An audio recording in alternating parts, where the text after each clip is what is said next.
नमस्कार दोस्तों, आप लोगों ने फर्स्ट पार्ट वाला वीडियो देख ही लिया होगा जिस पर मैंने बताया था under frame mounted air brake system के बारे में, जिसे कन्वेंशनल भी कहते हैं। और अगर आप लोगों ने अब तक नहीं देखा है तो उसका लिंक मैं डिस्क्रिप्शन में दे दूंगा। आज मैं बताने वाला हूं BMBS bogie mounted brake system. आप लोगों ने MBS मॉडिफाइड ब्रेक सिस्टम के बारे में सुना ही होगा, जिस पर सबसे ज्यादा कंफ्यूजन होता है न्यू ट्रेन मैनेजर्स, पॉइंट्समैन और ALP को। उसके ब्रेक सिलेंडर के बारे में, उसके हैंड ब्रेक के बारे में बताने वाला हूँ, तो पूरा वीडियो देखिएगा। GDR करते समय आपको कोई परेशानी नहीं होने वाली है। BMBS वाले वैगन, जिनमें प्रत्येक वैगन पर 2 ब्रेक सिलेंडर होते हैं, इस वाले बोगी पर एक और इस वाले बोगी पर एक। दोस्तों, BMBS ब्रेक सिलेंडर भी 2 प्रकार के होते हैं। पहला नॉर्मेक ब्रेक सिलेंडर और दूसरा एस्कॉर्ट मेक ब्रेक सिलेंडर। ये दोनों ब्रेक सिलेंडर के नाम इनकी कंपनियों के नाम पर पड़े, दोनों कंपनियां सप्लाई करती हैं। तो इस वीडियो में पहले मैं आप लोगों को नॉर्मेक, उसके बाद एस्कॉर्ट मेक और इन दोनों के हैंड ब्रेक के बारे में लास्ट में बताकर इस वीडियो को खत्म कर दूंगा। तो लास्ट तक देखिए इस वीडियो को और समझिए और कुछ नया सीखिए। तो शुरू करते हैं नॉर्मेक ब्रेक सिलेंडर के बारे में। जिस किसी वैगन पर नॉर्मेक ब्रेक सिलेंडर का इस्तेमाल होता है ना, तो उसके वैगन के बॉडी पर KBD टाइप लिखा होता है, आप लोग ध्यान दीजिएगा। और इस ब्रेक सिलेंडर का व्यास 10 इंच का होता है। आप लोगों ने ध्यान दिया होगा BPC के सबसे ऊपर KBD डैश करके उसमें संख्या लिखी होती है। ये बताता है कि BPC में जितने भी वैगन है ना, उनमें कितने वैगनों पर KBD वाले ब्रेक सिलेंडर का इस्तेमाल किया गया है, उनकी संख्या को दर्शाता है। देखिएगा ध्यान से, अगर आपके हाथ में BPC आएगा और अब क्लियर हो जाएगा कि BPC में क्यों ऊपर की तरफ KBD और एस्कॉर्ट और कन्वेंशन लिखा होता है। दोस्तों, GDR करते टाइम नॉर्मेक ब्रेक सिलेंडर को पहचानना बड़ा ही आसान होता है, क्योंकि इस ब्रेक सिलेंडर के ऊपर एक पिस्टन स्ट्रोक इंडिकेटर लगा होता है, जिसकी स्थिति को देखकर आप समझ जाते हैं कि यह पिस्टन स्ट्रोक इंडिकेटर अगर बाहर है ब्रेक सिलेंडर के, तो पर्टिकुलर ट्रॉली पर ब्रेक अप्लाई है।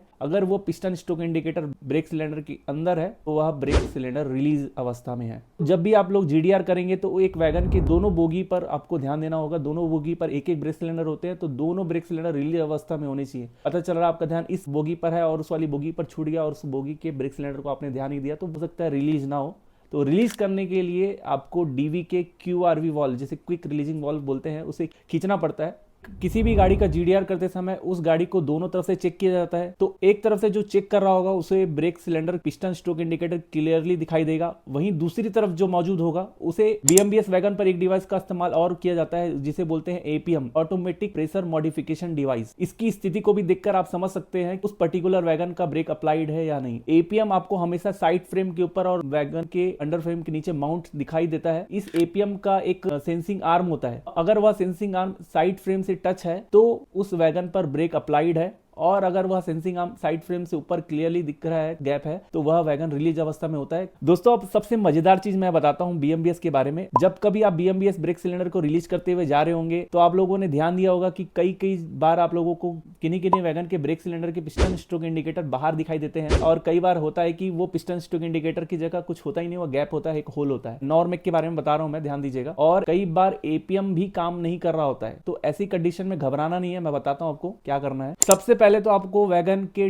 डिस्ट्रीब्यूटर वॉल्व के क्विक रिलीजिंग वॉल्व को खींचकर उस वैगन को रिलीज कर देना है। अगर रिलीज करने के बावजूद भी वो पिस्टन स्ट्रोक इंडिकेटर अंदर नहीं जाता है या APM ऊपर नहीं उठता है, तो मान के चलिए या तो हैंड ब्रेक बंदा है या तो वो जाम है। तो हैंड ब्रेक को देख लें। हैंड ब्रेक की स्थिति के बारे में मैं लास्ट बताऊंगा, फिलहाल आगे बढ़ते हैं। अगर आप लोगों ने हैंड ब्रेक भी देखा कि वह खुला है, मतलब हैंड ब्रेक ऑफ पोजीशन में, ओके, नॉर्मल है, तो आप लोगों को एक काम करना है, एक छोटी सी गिट्टी उठाइएगा और उस गिट्टी को चक्के पर मारना है। चक्के पर मारकर आपको सेंस करना है, उसकी साउंड को समझना है कि वो कैसा साउंड वहां से आ रहा है। अगर टन की आवाज आती है मतलब ब्रेक रिलीज है, और अगर टक टक ठक ठक की आवाज आ रही है मतलब ब्रेक पकड़ा हुआ है। ध्यान दीजिएगा आवाज को। 1-2 बार आप लोग GDR कर रहे हो या LR ले रहे हो ना, तो ये आवाज को सुनने और समझने की कोशिश कीजिए। मैंने बार बार बोला है, जितने भी सीनियर ट्रेन मैनेजर्स हैं और जो भी GDR करते हैं रेगुलर, उनको पता होता है इसकी आवाज कैसे आती है। जिन किन्हीं वैगन पर ब्रेक अप्लाइड होता है ना, उनकी आवाज सुनिएगा, और ब्रेक रिलीज वाले वैगन की आवाज सुनिएगा पत्थर मारकर। तो ये तो हो गया नॉर्मेक ब्रेक सिलेंडर के रिलीज और अप्लाइड स्थिति को जानने का तरीका। अब बारी आती है BMBS के दूसरे प्रकार के ब्रेक सिलेंडर के बारे में, जिसको बोलते हैं एस्कॉर्ट मेक ब्रेक सिलेंडर। आप लोग चित्र देखकर समझ ही गए होंगे मैं किस ब्रेक सिलेंडर के बारे में बात करने वाला हूं। पर्सनली मुझे भी अपने शुरुआती दौर में इसी में कंफ्यूजन हुआ था, और जितने भी नए ट्रेन मैनेजर्स हैं ना, इस फोटो को देखकर समझ ही गए होंगे, भाई हाँ भैया, इसी में मुझे तकलीफ होती है। लेकिन अब नहीं होगी, ध्यान से समझिएगा, क्लियर हो जाएगा। जिस किसी वैगन पर एस्कॉर्ट मेक ब्रेक सिलेंडर का इस्तेमाल किया जाता है, उसके वैगन बॉडी पर भी एस्कॉर्ट लिखा होता है। और अगर आप लोग वीडियो अभी देख रहे हैं और आपके हाथ पे BPC है, तो BPC के सबसे ऊपर कोने पर कन्वेंशनल प्लस एस्कॉर्ट लिखा होता है और उसके आगे एक संख्या लिखी होती है। उस संख्या का मतलब ये होता है कि आपकी बीपीसी में जितने वैगन है उसमें कितने वैगन पर एस्कॉर्ट में ब्रेक सिलेंडर का इस्तेमाल किया गया है, उसके बारे में वो संख्या दर्शाती है। दोस्तों, ब्रेक सिलेंडर के पॉइंट ऑफ व्यू से एस्कॉर्ट में ब्रेक सिलेंडर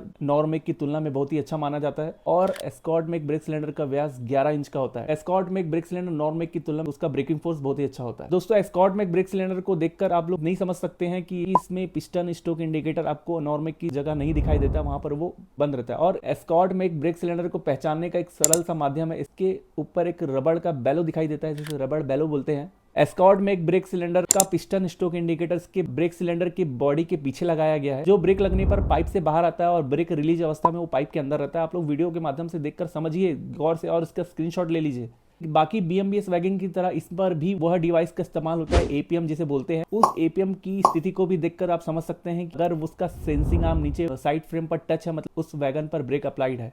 और अगर फिर भी दोनों ही कंडीशन में आपको समझ ना आए तो फिर वही तरीका होता है कि इसके क्विक रिलीजिंग वाल्व को पहले आप लोग खींच लीजिए, उसके बाद आप लोग एक पत्थर मार के कंफर्म हो जाइए कि भैया आवाज एकदम क्लियरली टर्निंग की आ रही है, मतलब ब्रेक रिलीज है। इन दोनों ही ब्रेक सिलेंडर का हैंड ब्रेक सिस्टम एकदम समान है, इसलिए मैं एक साथ बताकर यह वीडियो समाप्त करता हूँ। चलिए हैंड ब्रेक के बारे में आपको बताता हूँ। मैं तो आप लोगों को मैंने फर्स्ट पार्ट में भी बोला था, सेकंड पार्ट में भी बोल रहा हूँ कि हैंड ब्रेक व्हील को घुमाते समय आप लोगों को बहुत ही सावधानी रखनी है, क्योंकि हैंड ब्रेक व्हील कई बार बैंड होता है या आसपास कुछ चीजें ऐसी होती हैं शार्प, जिससे आपकी उंगलियों को चोट पहुंच सकती है। इसलिए हैंड ब्रेक व्हील को घुमाते समय बहुत ही ज्यादा सावधानी रखें आप लोग। दोस्तों, जिन किन्हीं वैगन पर BMBS ब्रेक सिलेंडर का इस्तेमाल होता है उनके हैंड ब्रेक व्हील CBC के पास आपको दिखाई देंगे, साइड बॉडी पर नहीं दिखाई देंगे, वो आपको CBC के पास दिखाई देंगे किसी भी एक तरफ। और वही सिस्टम है वैगन की बॉडी पर प्रिंट होता है। अगर ऑन की तरफ घुमा रहे होते हैं तो वो हैंड ब्रेक को बांधता है और ऑफ की तरफ घुमाने से हैंड ब्रेक खुलता है। कई बार यह मिटा हुआ होता है, तो अपन कैसे समझेंगे उसको मैं बताता हूँ। उससे पहले मैं आप लोगों को ये बताना चाहूंगा कि जिन किन्हीं वैगन पर BMBS ब्रेक सिलेंडर का इस्तेमाल होता है उसकी केवल एक ही बोगी पर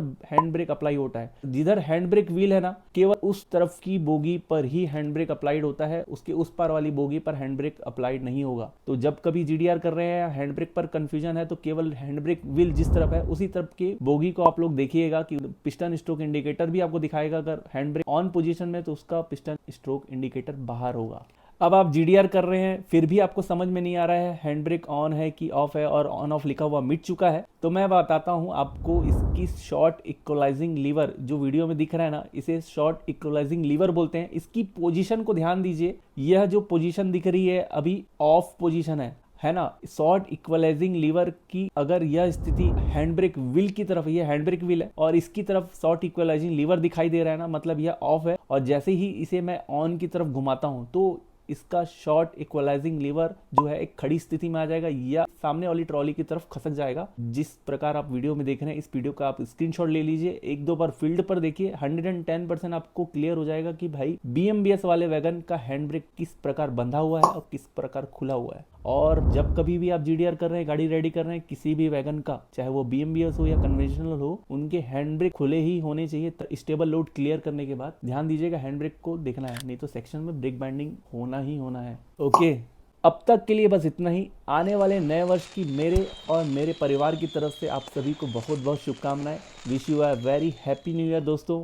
बहुत ही अच्छे से रहिए, अच्छे से काम कीजिए और अच्छे से पढ़ाई कीजिए, अच्छे से तैयारी कीजिए। ख्याल रखिएगा अपना, अपने घर वालों का और अपने समाज का। मिलते हैं किसी नए वीडियो के साथ। मेरे चैनल से जुड़े रहने के लिए सब्सक्राइब कर दीजिए और मुझे सपोर्ट करते रहिए। आप लोगों का सपोर्ट ही मेरा मोटिवेशन है दोस्तों।